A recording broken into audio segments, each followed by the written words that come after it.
100K binigay ng Mr. kong AFAM pero kulang pa rin sa kanila. Nakapag-asawa ako ng isang AFAM at nandito kami ngayon sa HK dahil resident dito ang Mr. ko. Noong nakaraang taon, nagbigay siya ng tig 100K pesos sa apat kung magkapatid sa layuning magkaroon sila ng negosyo at hindi na humingi sa akin ng pera. Klaro ang usapan. Isang beses lang ang bigayan at gagamitin nila ang pera bilang kapital. Ngunit matapos ang isang taon, muli silang humingi ng pera ulit, sabay sabing nalugi raw ang negosyo at wala na silang pera. Napuno ng galit ang Mr. ko at sinabi niyang, ipaalam ko sa mga kapatid ko na hindi ako ATM. Lalo na't wala akong trabaho ngayon dahil masela ng pagbubuntis ko at stay at home lang ako. Hindi ako nagbigay at nagalit sila sa amin.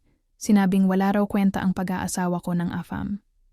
Kaya't nagdesisyon akong i-block na lang sila, lalo na't sinabi rin ng Mr. ko na wala na akong obligasyon sa kanila dahil wala na kaming mga magulang.